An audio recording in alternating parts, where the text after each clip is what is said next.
नमस्कार, हरित प्रभात समाचार देख रहे हैं आप। आपके साथ मैं हूं राशि। आइए खबरों की ओर बढ़ेंगे।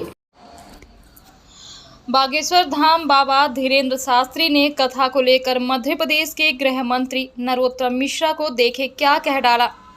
नरोत्तम ने किसकी ओर किया इशारा, गधे और कुत्ते से की तुलना।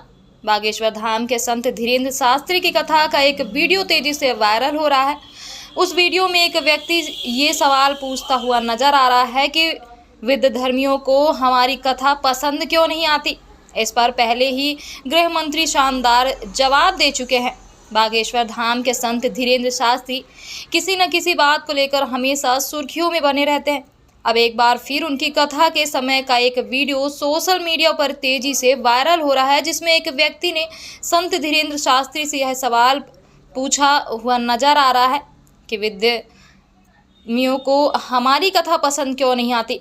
इस सवाल के जवाब में संत धीरेन्द्र शास्त्री ने कहा कि इसका जवाब मैं क्या दूं, हमारे गृह मंत्री नरोत्तम मिश्रा पहले ही दे चुके हैं। गृह मंत्री ने कहा था कि एक हमारा शास्त्री एक ऐसा शास्त्र है, हनुमत कथा हो या भगवत कथा हो, आप किसी फिल्म के गाने को 4 बार या 10 बार से ज़्यादा नहीं सुन सकते।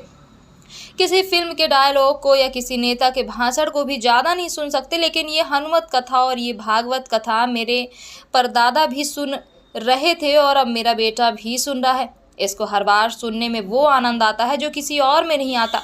इसको सुनने में आत्मा आनंद से भरपूर हो जाती है। लेकिन कुछ लोग ऐसे भी हैं जो इसमें भी मीन मेत निकालते हैं।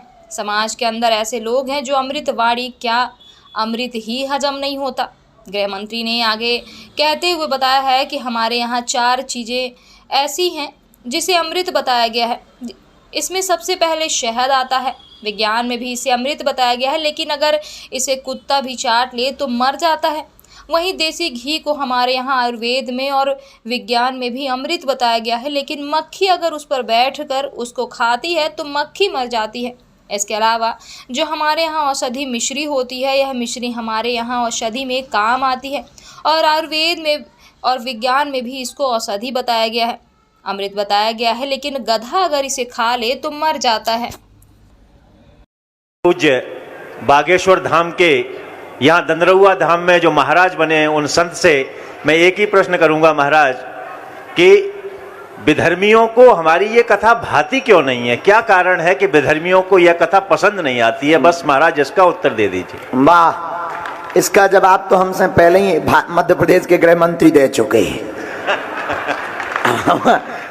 एक हमारा शास्त्र ऐसा शास्त्र है, हनुमत कथा हो या भगवत कथा हो, आप किसी फिल्म के गाने को 4 बार 10 बार 12 बार से ज्यादा नहीं सुन सकते।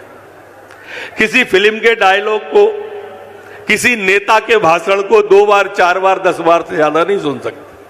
लेकिन ये हनुमत कथा और ये भगवत कथा मेरे परदादा भी सुन रहे थे, मेरे दादा भी सुन रहे थे, मेरे पिता भी सुन रहे थे, मैं भी सुन रहा था, मेरा बेटा भी सुन रहा है और सबको हर बार नई लगती है।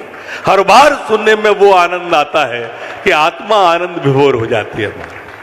लेकिन कुछ लोग हैं ऐसे जो इसमें भी मीन मेख निकालते हैं।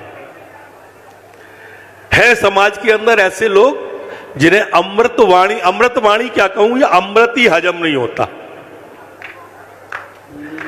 हमारे यहां 4 चीजें ऐसी हैं, विषयांतर न समझे इसको, प्रसंग निकले आया अमृत का तो सुना रहा हूं और उन लोगों ने से भी नहीं जोड़े जिनके बारे में मैं बात कर रहा हूं।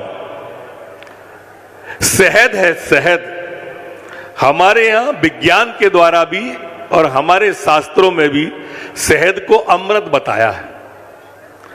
लेकिन शहद को अगर कुत्ता चाट लेता है तो मर जाता है महाराज।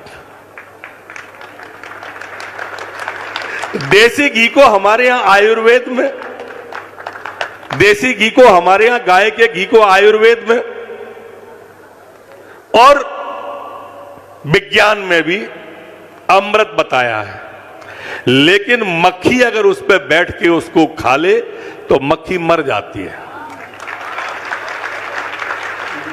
जो हमारे यहां औषधि मिश्री होती है, मिश्री, मीठी मिश्री मावा जिसको बोलते हैं, ये मिश्री हमारे यहां औषधि में काम आती है और आयुर्वेद में भी और विज्ञान में भी इसको औषधि बताया है, अमृत बताया है, लेकिन गधा अगर इसे खा ले तो मर जाता है। इसी तरह से हमारे यहां नीम को हकीम बताया है। नीम को हकीम बताया है। कौआ नीम के पेड़ पे ही रहता है, लेकिन नीम की अगर निबोरी खा ले तो कौआ मर जाता है। अब ये चारों चीजें हैं तो अमृत, लेकिन कुछ ऐसे हैं जिनको हजम नहीं होती है। ऐसा ही महाराज आपके प्रवचन, संतों और महंतों के प्रवचन, कुछ लोग ऐसे हैं जिन्हें हजम नहीं होते। अब जिन्हें हजम नहीं होते, मैं उन